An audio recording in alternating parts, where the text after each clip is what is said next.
So be careful.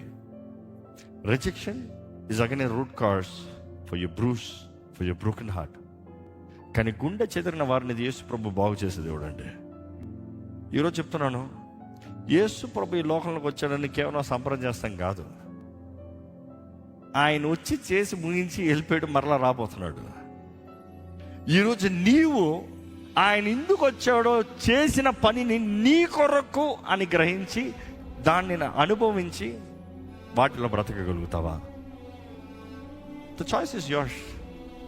ఆయన వచ్చి వెళ్ళిపోయాడని కొత్త బట్టలు కొనుక్కొని పార్టీ చేసుకుని కొంచెం డెకరేషన్ చేసుకుని కొన్ని పాటలు పాడుకుని 4 చప్పట్లు కొట్టుకుని 4 గంతులు వేసుకుని వెళ్ళిపోతావా? Temporary happiness are the true your life? నీ జీవితంలోనే మార్పు, అనుదినం మార్పు. ఆ ప్రేమలో ఊరి, ఆ ప్రేమలో ఎదిగి, ఆ ప్రేమ ద్వారంగా బ్రతుకుతాం. దేవుడు కోరేది అది, నిజమైన ఆనందం. నీ చుట్టూ అన్ని బాగుంది కాదు, బికాస్ ప్రేమ నీలో ఓరుతా ఉంది, పరిపూర్ణ ప్రేమ ప్రతి భయాన్ని. There are no fears and love. ఏమవుతుంది? భయం ఉండదు, ఎందుకంటే నువ్వు ఆ ప్రేమలో ఉన్నావు, దేవుని ప్రేమలో ఉన్నావు.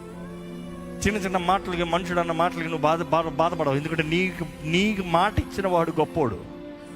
నిన్ను ఆశీర్వదిస్తానని చెప్పిన దేవుడు గొప్ప దేవుడు. నేను నీ పక్కన నీ చేయబట్టుకు నడిపిస్తున్నాను అన్న దేవుడు గొప్ప దేవుడు. You are not alone, you are not alone. You don't have to seek loneliness. You are never built alone. దేవుడు ఆదాంని రూపించినప్పుడే ఆయన ఆత్మను అనుగ్రహించాడంట. నాశకారంధంలో ఆయన ఊదాడన్న మాట చూసినప్పుడు he blew joy, life giving factor. Not just breath of life, that is your spirit. No no no, ఆత్మ. నేను అనుకుంటాను పరిశుద్ధాత్మని ఆదిలోనే దేవుడు అనుగ్రహించాడు. ఎందుకంటే దేవుడు మానవుడు కలవాలంటే, ఇంకో మాటలో చెప్పాలంటే, తండ్రి నీవు కలవాలంటే నీలో పరిశుద్ధాత్మను ఉండాలి. అండ్ మరలా నువ్వు పోగొట్టుకున్న ఆ ఆత్మని ఆయన ప్రియ కుమారుడు ద్వారంగా నీలోకి వచ్చినాగా చేశాడు.